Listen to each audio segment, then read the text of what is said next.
네, 오늘 말씀의 제목은 오리지널이라는 제목으로 하나님 말씀 나누고자 합니다. 제가 초등학교 때 이제 오리지널 하면 무슨 뜻이게요? 네, 오리가 그런 말이 있었어요. 근데 이제 그런 뜻은 아니고요. 제가 지난 주일날 삼청 리더님들과 함께 중앙동 쪽에 있는 한 통닭집을 갔습니다. 별 기대하지 않고 갔는데 너무 맛있었어요. 저를 인스타 이제 팔로우 하시는 분들은 아마 아실 텐데요. 양념도 맛있고 후라이드도 바삭바삭하고 염지도 잘 되어 있는 것 같아 아주 맛있었습니다. 닭똥집 튀김도 있거든요. 맛있어가지고 특별히 우리 삼청 간사님 김기준 간사님 어디 계신가요? 손 한번. 김기준 간사님 위에 계시는군요. 네, 우리 간사님이 이제 음식을 많이 가리시는데 이제 잘 드셔가지고 이 닭똥집 튀김을 잘 드셔서 매우 흡족했습니다. 제가 같이 우리 리더님들과 같이 식사를 하면서 우리 아내와 아이들이 생각나서 포장해 갈까 하다가 이거 시켜 먹으면 되지, 이제 보니까 배민에도 있더라고요. 그래서 다음 날 시키려고 했더니만 이게 안타깝게 휴일이었어요.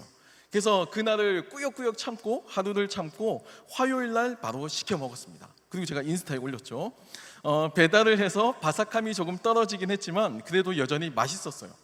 양도 많고 가성비가 있어서 개인적으로 이제 제가 지난주에 만수르를 언급했지만 만수르가 와도 저는 데려갈 용의가 있다라고 결론을 내렸어요.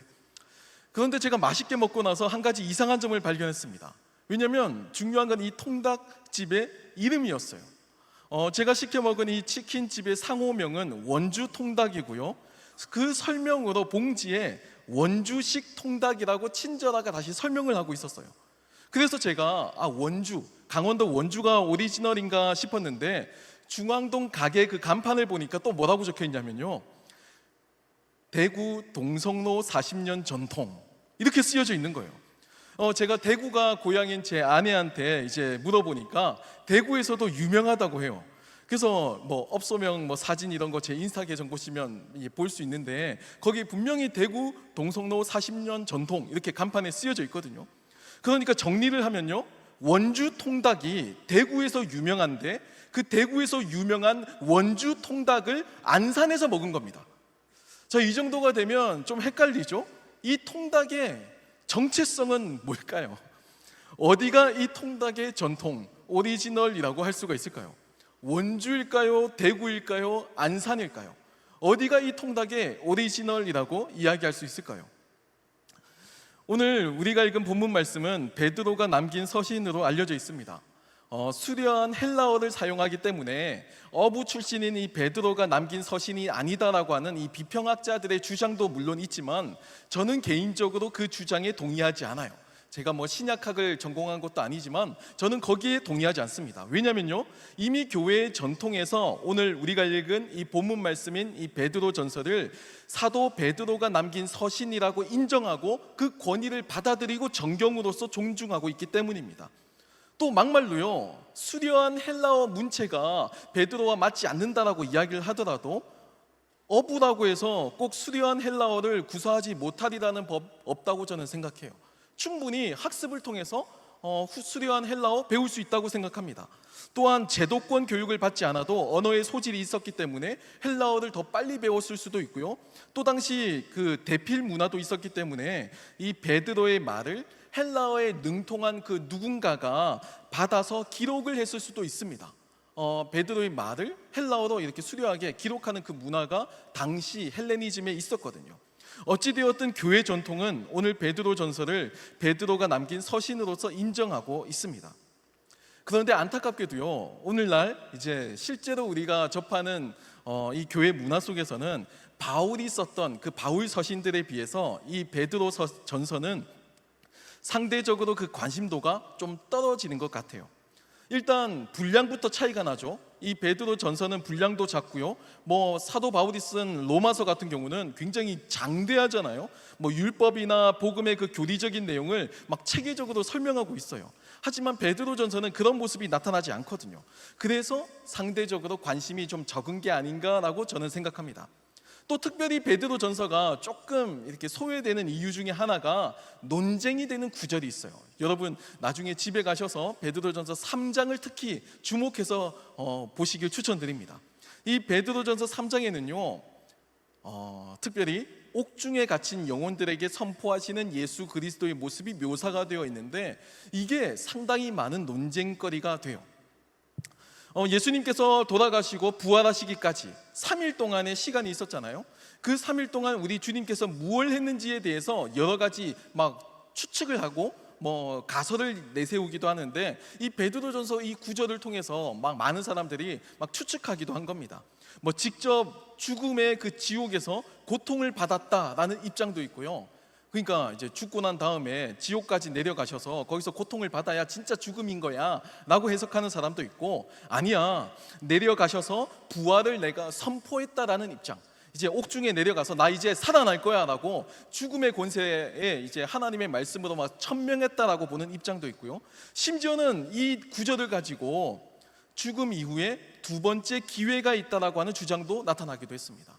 그러니까 꼭 살아서 내가 예수님을 믿지 않아도 죽은 이후에 저 이제 음부에서도 얼마든지 복음을 다시 들을 수 있는 기회가 있을 거다라고 추측하는 좀 자유주의 진영의 그런 주장도 나타나기도 했어요.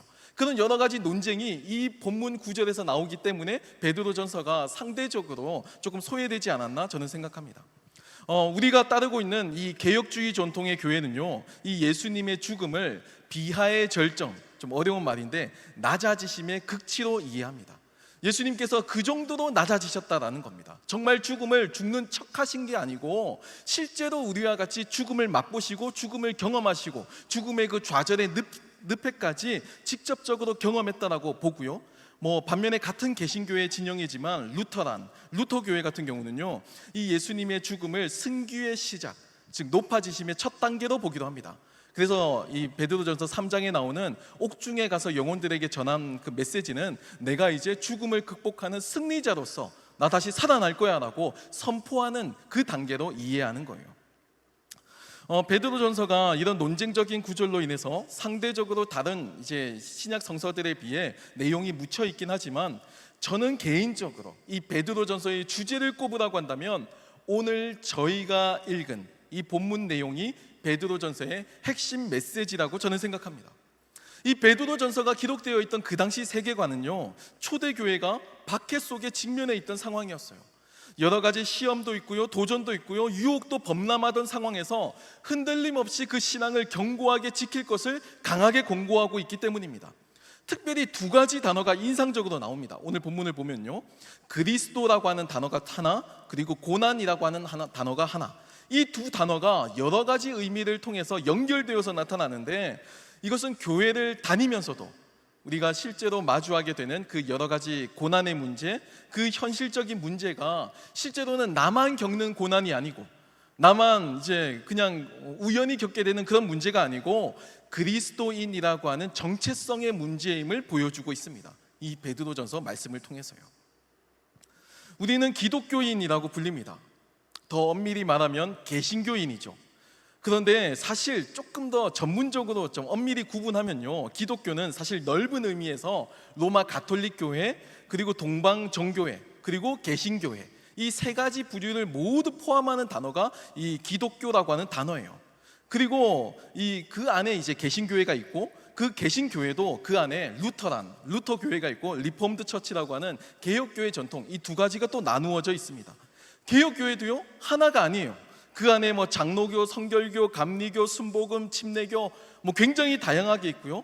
그마저도 장로교만 하더라도 장로교 딱 하나만 있는 게 아니고 대한예수교 장로회, 기독교 장로회 다르죠. 성결교만 해도 예수교 성결교, 기독교 성결교 이렇게 다양합니다. 뿐만 아니라 대한예수교 장로회라는 명칭을 쓰는 교단들도 똑같아요. 그냥 대한예수교 장로회인데 이것도 한국에만 100여 개가 넘습니다. 교단이 100여 개가 넘어요. 그렇다면 기독교의 정통, 이 기독교의 오리지널을 찾는다면 우리는 어디서 찾을 수 있을까요? 어떤 사람들은 그런 이야기도 하거든요. 기독교 이전에 유대교에서 그 뿌리를 찾는 사람들도 있습니다. 유대교가 오리지널이야, 이런 사람들도 있어요. 하지만 저는 거기에 동의하지 않습니다. 왜냐하면 유대교도요, 하나가 아니거든요. 세속주의 유대교, 레디컬 유대교, 자유주의 유대교 등 약 8개 분파가 나누어져 있습니다. 이 다양한 교단들, 교파들, 교회들 가운데 정통, 원본, 굳이 말하자면 오리지널은 무엇일까요? 제가 앞서서 설명했던 이 안산에서 파는 대구 40년 전통의 원주 통닭, 저는 이것이 이 내용과 굉장히 흡사하다고 생각합니다. 아마 사람마다 생각이 다를 거예요. 어떤 사람은 제목이, 그 이름이 그 정체성이고 아이덴티티라고 이야기할 거예요. 그 이름이 오리지널리티, 그러니까 다른 것과 구분해주는 그 독창성, 그 독특한 부분이라고 생각하는 겁니다. 어디서 팔든 상관없다는 거예요. 맛이 어떻든 전혀 상관없다는 겁니다. 그냥 원주 통닭이라고 부르는 그 순간 그 원주 통닭이라는 이름이 오리지널이야 라고 주장하는 사람도 있을 거예요. 또 어떤 사람은요, 이름이 중요한 게 아니야, 대구 동성로 40년 전통, 바로 이 부분이 진짜 오리지널 원주 통닭이라고 생각하는 사람도 있을 거예요. 원주 통닭이라는 이름은요, 이미 원주를 벗어났기 때문에 의미가 없죠. 딴 데서 파는데 뭐 그게 무슨 의미가 있겠어요? 또 원주만 하더라도 통닭집이 거기 하나만 있는 게 아니고 여러 개가 있을 거예요. 그런 상황에서 사람들이 찾는 그 원주 통닭, 내가 먹고 싶어하는 그 원주 통닭은 대구 동성로에서 40년 영업하면서 입소문을 탄 바로 그 업체, 그 원주 통닭이라고 하기 때문에 이름이 뭐라고 부르든 그거 별로 중요하지 않아요, 이렇게 이야기하는 사람도 있습니다. 이름에 너무 매이지 말고 그 역사와 그 전통을 보자고, 역사와 전통이 곧 오리지널이라고 주장하기도 합니다. 또 다른 사람은요, 원주 통닭이라는 이름도 중요하지 않고 대구 동성로 40년 전통, 이것도 다 부질없다고, 다 중요하지 않다고, 진짜 중요한 것은 우리가 지금 먹고 있는 이 안산 중앙로에 파는 원주 통닭이다, 이게 더 중요하다라고 보는 사람도 있어요. 안산에서 파는 원주 통닭의 맛, 그게 진짜 오리지널이라는 거예요. 뭐 이름이 원주 통닭이든 광주 통닭이든 부산 통닭이든 서울 통닭이든 아무 상관없다는 겁니다. 뭐 대구 동성로 40년 전통이든 부산 자갈치 100년 전통이든 하나도 중요하지 않고, 내가 지금 안산에서 먹는 그거, 우리가 지금 원주 통닭이라 부르는 그거, 바로 그 맛을 느끼는 거, 그게 더 중요하다고, 이름보다도 역사와 전통보다도 더 중요하다고 주장하기도 합니다. 당장 느끼는 맛이 똑같다면 그건 아프리카에 있어도 원주 통닭이라고 이야기할 수 있다는 거예요. 제가 여러 가지 이야기를 드렸는데요, 여러분들 생각은 어떠신가요? 그리스도인이라고 하는 이 오리지널리티는 어디서 찾을 수 있을까요? 무엇이 과연 세상 사람들과 구분되는 그리스도인만의 그 오리지널, 특별히 내가 원본, 정품이라고 하는 것을 증명할 수 있을까요? 베드로전서에 따르면 오리지널 그리스도인의 이 오리지널리티, 이 독창성은 좀 우리의 기대에 조금 저버리지만 고난입니다. 고난이 진짜 그리스도인임을 보여주는 핵심이라고 사도 베드로는 우리에게 전하고 있는 거예요. 종교란에 뭐 내 종교가 기독교라고 쓴다고 해서 기독교가 아니고 오리지널이 아니고, 내가 다른 사람들로부터 그리스도인이라고 불린다고 해서 오리지널이 아니고, 내가 모태신앙의 역사를 가지고 있거나 내가 교적에 지금 등록되어 있다고 해서 내가 세례를 받았다고 해서 오리지널이 아니고, 지금 현재 그리스도의 고난에 참여하고 있는가가 이 오리지널을 증명한다는 겁니다. 이게 베드로의 논리예요. 우리는 그리스도인이 고난을 당하는 것을 이상하게 여깁니다. 전능하신 하나님께서 우리를 사랑하시는데 왜 내 삶에 고난이 있을 수 있느냐고 반문하죠. 그리스도인과 고난이라고 하는 단어는요, 뭔가 어울리지 않는 것처럼 생각하고요, 이것을 굉장히 이상하게, 의아하게 여깁니다. 하나님 왜요? 라는 질문이 자연스럽게 나올 정도로 우리는 이것을 이상하게 여겨요. 하지만 베드로는요, 반대로 우리의 이 당연한 질문을 오히려 이상하게 여깁니다. 오늘 본문 12절 말씀을 보면 이렇게 나와 있는데요, 제가 읽어드리겠습니다. 사랑하는 자들아, 너희를 연단하려고 오는 불시험을 이상한 일 당하는 것 같이 이상히 여기지 말고 라고 전하고 있습니다. 아마도 당시 그리스도인들도 우리와 같이 이 삶에서 마주하는 이 고난을 이상하게, 낯설게 여겼던 것 같습니다. 그런데요, 이 베드로의 질문을 조금만 다르게 보면 이 그리스도인만의 오리지널리티를 발견할 수 있어요. 베드로에 따르면요, 이 질문을 거꾸로 뒤집으면 그리스도인이 고난을 당하지 않는 것, 이게 더 이상한 겁니다. 베드로 입장에서는 이게 더 의아하고 질문이 나오는 그런 내용이라는 거예요. 그리스도께서 고난을 당하셨고 그리스도의 고난을 통해서 우리가 복음을 누리고 구원을 완성해 주셨는데, 이 주님의 고난에 참여하는 것이 우리에게 영광이고 기쁨이고 당연한 거라고 지금 베드로가 변증하고 있는 겁니다. 예수님께서 고난을 통해서 우리에게 구원의 축복의 선물을 가져다 주셨는데, 예수님의 길을 따르는 그리스도인이 고난을 당하는 거, 그 당연한 거 아니에요? 그 마땅한 거 아니에요? 오히려 영광 아니에요? 오히려 기쁨 아니에요? 이렇게 지금 반문하고 있는 겁니다.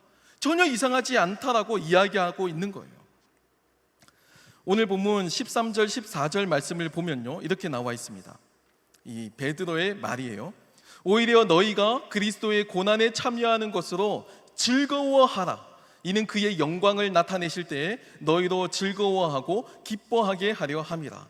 너희가 그리스도의 이름으로 치욕을 당하면 복 있는 자로다. 영광의 영, 곧 하나님의 영이 너희 위에 계심이라 라고 증거하고 있습니다. 그리스도의 이 고난에 참여한다는 말은요, 영광의 영, 하나님의 영이 우리 가운데 있음을 보여주는 예시가 된다는 겁니다. 그게 증명이 된다는 거예요. 이것이 베드로가 이해한 그리스도인의 오리지널리티였습니다. 그리스도인을 그리스도인이라고 구분해 주는 것, 바로 그걸 고난에 참여하는 것으로 지금 사도 베드로가 이해하고 있다는 거예요. 이 오리지널리티라는 단어는요, 독창성을 의미합니다. 오리지널, 즉 원본을 원본답게 해주는 독창성, 다른 것과 구별해주는 그 무엇, 그 미세한 그 무엇, 그게 오리지널리티인 거예요. 이 오리지널리티가 있어야지만 정체성이라고 하는 이 아이덴티티가 생깁니다. 여러분, 오늘 본문의 이 베드로의 권면을 해석하면요, 우리가 이 그리스도인이라고 하는 이 가지고 있는 이 정체성은 고난이라고 하는 이 오리지널리티가 결국 그 정체성이라는 거예요. 그리고 이것이 우리가 오리지널, 원본 그리스도인임을 보여준다라고 베드로가 전하고 있습니다. 안타깝게도 오리지널은요, 인기가 많을수록 인기가 많고 유명세가 있을수록 더 많은 가품들, 더 많은 카피본을 만들어냅니다. 무단 복제를 하는 거예요. 그 이미지와 인기를 부러워해서 오리지널이 가지는 그 엄격한 품질 테스트를 통과하지는 못하겠고, 단지 그 이미지와 인기만 같이 얻어가고 싶은 그런 가품이 생기는 겁니다. 오리지널이 있다는 말은요, 가짜도 있다는 뜻이거든요. 그래서 이 오리지널을 규정해주는 오리지널리티가 중요한 거예요. 원주 통닭에 인기가 있어요? 그러면 분명히 따라하는 사람들이 생기겠죠. 그래서 대구 동성로 40년 전통이라고 하는 역사를 자랑하면서 여기가 수많은 원주 통닭집 가운데 오리지널이라고 주장하기도 하고요. 아니면 원주 통닭이라는 상호명을 상표 등록해서 아무나 쓰지 못하도록 금지하기도 합니다. 이 이름을 가지는 한 우리가 오리지널이야 라고 주장하기도 해요. 하지만 그래도 인기가 있으면 막을 수 없어요. 여기저기서 막 원주 통닭은 막 생겨날 거고요, 너도 나도 다 원주 통닭이라고 막 이야기할 겁니다. 원주 통닭 광고비 받은 것 같은데 아닙니다. 안타깝게도요, 오늘날 그리스도인들도 이 오리지널 논쟁에 자주 휘말려요. 별 볼 일 없으면 누가 오리지널을 따라하겠어요? 아무도 관심을 가지지 않죠. 교회가 힘을 가지고 그리스도인이 성공하고 그리스도인이 부와 명예를 가지기 시작하는 그 시점부터 우리는 이 고난을 당연한 것이 아니고 이상하다라고 생각하기 시작합니다. 예수 믿으면 성공하고 형통하고 다 잘 돼야만 하는데 왜 내 삶에 고난이 생기는가라고 이상한 생각이 들기 시작한다라는 거예요. 그러니까 그리스도인이 성공하는 그 시점부터, 고난이 당연한 것이 아닌 이상한 일이 되는 그 시점부터 그리스도인들도 카피본, 가품과 복제본이 생겨나기 시작했습니다. 그 이름만을 막 따로 사용하면서 나도 종교란에 기독교라고 쓰고 나를 그리스도인이라고 소개한다고 내가 정통이고 오리지널이라고 이야기하기도 합니다. 수많은 유럽의 사회들 보면 유럽의 대다수의 시민들, 유럽인들이 종교란에 기독교라고 쓰죠. 하지만 대부분 예배 출석을 하거나 하나님을 인격적으로 만나거나 예수님을 그리스도라고 고백하고 있지는 않습니다. 그냥 문화적 기독교에 동화되어 있는 상태인 거죠. 아니면 우리 집안이 3대째 기독교 집안이라고 그 역사와 전통을 막 동성로 40년처럼 자랑하기도 합니다. 아니면 내가 교회에서 이런 봉사도 하고 저런 봉사도 하고 내가 이런 직분을 받았다라고, 내가 여기서 세례도 받았다라고 내 신앙과 역사를 자랑하며 오리지널이라고 이야기하기도 해요. 하지만 오리지널은요, 삶을 통해서 드러나고 중요한 건 증명된다라는 겁니다. 내 주장은 중요하지 않아요. 증명이 중요한 겁니다. 다른 사람이 보았을 때도 하나님의 영이 거기 있구나, 다른 사람이 보았을 때도 정말 예수님을 믿는 거듭난 그리스도인이구나 라는 그 인정, 그 평가, 그 증명은 내 노력이나 인간적인 방법으로 이루어지는 것이 아니라 베드로 전서에 따르면요, 예수 그리스도의 고난에 참여하는 그리스도인의 삶이다라고 설명하고 있다라는 겁니다. 원주 통닭을 원주 통닭으로 만들어주는 것은 이름도 아니고 전통도 아니고요, 변함없는 그 맛입니다. 원주에서 시작을 했든지 동성로에서 시작을 했든지 안산에서 팔든지 상관없이 그 맛이 동일하면 거기가 원주 통닭이에요. 그게 오리지널이에요. 여러분, 얼마나 많은 유명 브랜드가, 명품이 자신의 그 브랜드 가치를 유지하기 위해서 엄청난 노력을 하고 있는지 모릅니다.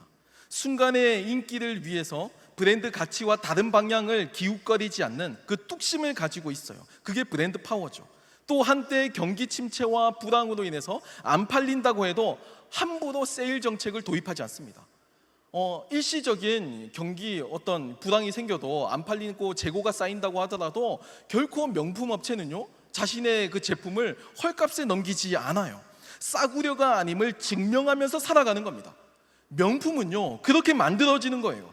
세일하지 않고 돈이 있어도 줄을 서야지만 살 수 있는 그 가치, 그게 곧 명품 브랜드가 되는 겁니다. 그 가치가 그 브랜드의 아이덴티티고 오리지널리티예요.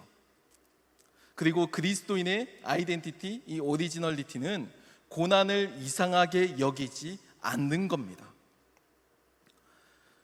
사랑하는 청년 여러분, 저는 가끔 제 삶이 지루하다라고 생각할 때가 있습니다. 열심히 살았는데 뭐 특별한 일은 없고 버라이어티한 일이 없어서 뭔가 뜨뜻미지근하게 느껴지는 경우가 많아요. 아니, 많은 정도가 아니고 거의 대부분이 그래요. 그냥 대부분이 그렇게 뭔가 특별한 것 없네 하고 익숙하게 그냥 살아가는 것 같아요. SNS를 보거나 인터넷을 보면요, 뭐 젊은 날 성공한 사람들의 놀라운 이야기가 가득한데 내 삶은 그것과 거리가 멀어 보여서 우직하게 부지런하게 성실하게 오늘을 살아내도 뭔가 특별하지 않아서 때론 축 처지기도 합니다. 그냥 아침에 자고 일어났는데 어느 순간 이제 아침에 햇살을 맛보면서 그 살랑이는 어떤 바람 때문에 기분이 좋아서 들뜰 때도 있고요, 어떤 날에는 그냥 아침에 눈을 떴는데 찌뿌둥하고 뭔가 기분이 축 처져 있고 뭔가 그렇게 우울할 때도 있어요. 그게 이상한 것이 아니고 그게 우리의 당연한 삶이고 우리들의 기분이고 우리들이 느끼는 감정이라는 겁니다. 이게 문제가 있어서 생기는 게 아니에요. 하지만 여러분, 고가의 브랜드도요, 이 명품 브랜드도 잘 팔리지 않을 때가 있습니다. 악성 재고가 쌓일 때도 있고요, 때로는 내가 아무리 잘해도 이 브랜드 파워를 잘 지키고 유통을 잘하고 뭐 디자인 유통 잘해도 경제 위기를 만나기도 합니다. 그럴 경우는 손 쓸 수가 없죠. 이상한 일이 아니에요. 또 특별한 일 없이 대박도 나지 않고 그렇다고 망하지도 않고 그냥 비슷하게 유지만 되며 살아가기도 합니다. 그것도 이상한 일이 아니에요. 진짜 명품은요, 순간 반짝하는 게 아닙니다. 진짜 명품은 오랜 시간을 통해서 그 품질을 지키고 상황이나 세월의 변화에도 휘둘리지 않고 묵묵히 자신의 그 위치, 자신의 그 자리를 지키는 데 있어요. 오랫동안 사랑받는 명품은요, 시간이 흘러도 디자인을 쉽게 바꾸지 않습니다. 그렇죠? 네, 버버리 같은 거 보면 그 특유의 체크 무늬 그대로 유지하고 있잖아요. 디자인을 바꾸지 않아요. 심지어 오래된 디자인이 그냥 지금도 계속해서 복원되어서 인기를 누리고 나오기도 합니다. 뭐 나이키 운동화 같은 거 보면 뭐 알 수 있죠. 그게 명품만의 아이덴티티고 가짜와 구별해주는 명품, 오리지널이라고 할 수 있어요. 제가 왜 이 이야기를 했냐면 신앙이 있어도요, 성령 충만하더라도요 축 처질 때가 있기 때문입니다. 믿음이 좋아도 삶의 위기를 만나거나 어려움을 겪기도 해요. 이상하게 여기지 말라는 겁니다. 여러분, 이상하게 여기지 마세요. 베드로는 그게 이상한 일이 아니고 오히려 당연한 일이라고 이야기하고 있습니다. 그리고 친절하게 구분을 해야 하는데 우리의 실수와 잘못으로 일어나는 고난이 아니고 그리스도인으로서 마주하는 고난은 부끄러워하지 말라고. 그게 너희들 책임이 아니고 너희들의 문제가 아니고 오히려 그 이름으로 하나님께 영광을 돌리라고 권면하고 있습니다. 예수 그리스도의 고난에 참여하는 것을 기쁨이자 영광으로 여기고 오히려 하나님께 영광을 돌리라고 이렇게 권면하고 있는 거예요. 오늘 본문 15절 16절 말씀에 이렇게 나와 있거든요. 너희 중에 누구든지 살인이나 도둑질이나 악행이나 남의 일을 간섭하는 자로 고난을 받지 말려니와 만일 그리스도인으로 고난을 받으면 부끄러워하지 말고 도리어 그 이름으로 하나님께 영광을 돌리라 라고 전합니다. 살인이나 도둑질이나 악행이나 남의 일을 간섭하는 걸로 고난을 당하는 그거 말고 순전하게 예수님을 믿는 이유 때문에 내 삶에 문제가 생기고 어려움이 생기고 다른 사람들보다 뭔가 열등한 그 무엇이 생긴다면 오히려 기뻐하라고 사도 베드로가 전하고 있는 겁니다. 부끄러워할 필요가 없다고. 오히려 그 고난을 받는 가정 가운데 그 이름으로 하나님께 영광을 돌리라고 베드로는 전하고 있습니다. 여러분, 저도 한 주간 살면서 이상하게 기분이 축 처질 때가 있었습니다. 이상하게 기분이 축 처지고요, 평상시와 달리 감사가 사라지고요, 하나님에 대한 그 은혜의 감격이 사라질 때가 있어요. 그냥 초라한 모습이 보이고 이 현실 속에서 뭔가 고군분투한다는 게 뭔가 지리해 보이고 특별할 것 없어 보이는데 뭔가 이런 모습 속에 지쳐가는 것을 발견할 때가 있었습니다. 여러분, 함께 힘냈으면 좋겠습니다. 특별하지 않는 삶이라도 우리는 이미 특별합니다. 특별할 것 없는 그 삶을 우리 믿음의 선조들은요 살아냈고 또 이로써 그들은 모두 자신들이 오리지널임을 입증해 내었어요.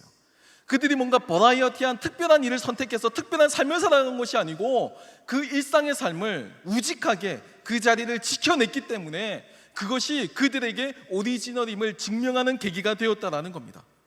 세상이 주는 그 일희일비에 흔들리지 말고 우리의 감정에 너무 깊이 함몰되지 말고 하나님께서 우리와 함께 하심을 붙들고 오늘 이 베드로 사도가 이 고난을 마주하는 그리스도인에게 주는 이 권면을 깊이 새기는 저와 여러분이 되길 기도합니다. 우리 일상에서 변함없이 인도하시는 그 하나님을 신뢰하면서 고난이 있는 것을 이상하게 여기지 말고 오히려 하나님께 영광을 돌리며 더욱더 이 복음에 전념하며 살아가는 저와 여러분이 되길 축복합니다. 우리 이 시간 함께 찬양하고 또 기도하는 시간을 가지겠습니다.